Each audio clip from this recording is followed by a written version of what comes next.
quick refresher here on how to use Sheets and how to use Desmos. Desmos, you just go into desmos.com. So type Desmos and this comes up. And what you'll do is I'll pretend I have nothing here. So let's close all this. If you want to add points, what you'll do is put table and then you'll put your points for 4. And as you put them, you'll notice that they pop up. If you want to change the colors, you guys are smart. I'm sure you can figure this out. But you can go like this and change the colors somehow. How do you change the colors? You're smart. I'm not.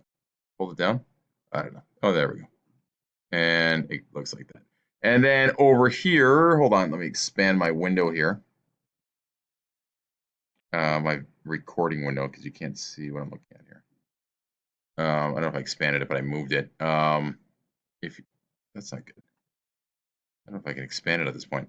Anyway, over here is so you can get wider here and that sort of thing. If you want to change your view, the axis, you can click on this little wrench guy here, and then it'll change things. You can add labels, you can add steps, etc., etc. So that's fun to play with. And then if you want to add a line of best fit, there's a site. I'm just going to move this over here so you can see it. There it is, support.desmos.com, all that stuff I put on the website, and it shows you how to do it for how to make a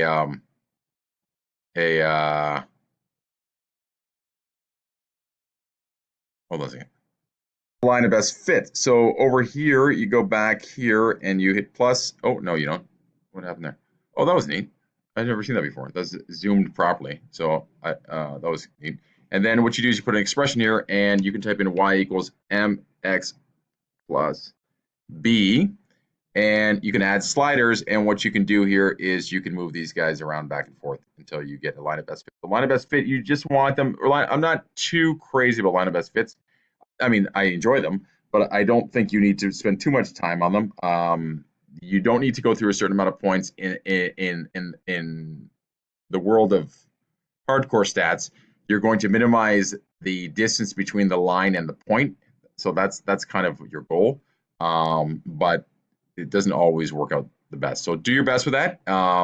Anything close will be fine. That's Desmos. People are asking about Sheets. So if you go to Google and then you click this little thing, waffly thing, I don't know what you guys have here, but you can go to something called Sheets. And if you don't have it, you can get it. It's free. Ignore Quattro Pro. That's the old one that used to come with something. Used to come. Quattro Pro is old. Excel is Microsoft. Excel is more powerful than Sheets. So if you do get into this big time, as of now, Sheets can do things that Excel can't. No, other way around. And then you can put points here. So I'm just making points up, whatever they are, 2, 11, 3, whatever. My finger's stuck on 3, probably tell.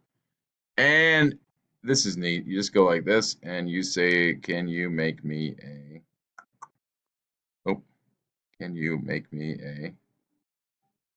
you can do that there, but make me a chart. And you count to 7. 1, 2, no, even faster. And the type of chart you want is just going to be scatter points, scatter plots. And you go down here to scatter plots and you hit that and then you're good to go. Okay, and you can actually get a line of best fit here. So to do that, you can mess around with the horizontal axis where it is. Crazy how the world works.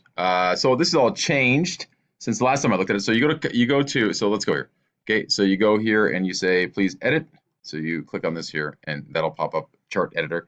And then you have setup and customize. Setup, I went to scatterplot, then I go to customize, and then I go down to series. And I don't look for the word line of best fit. I look for the word, or line of best fit isn't a word. I don't look for the words line of best fit. I look for the word trend line, and I click on that, and boom, it'll make me a line of best fit, and that's that. Okay, so hopefully that's good. If not, send me an email, and we're good to go. Take care.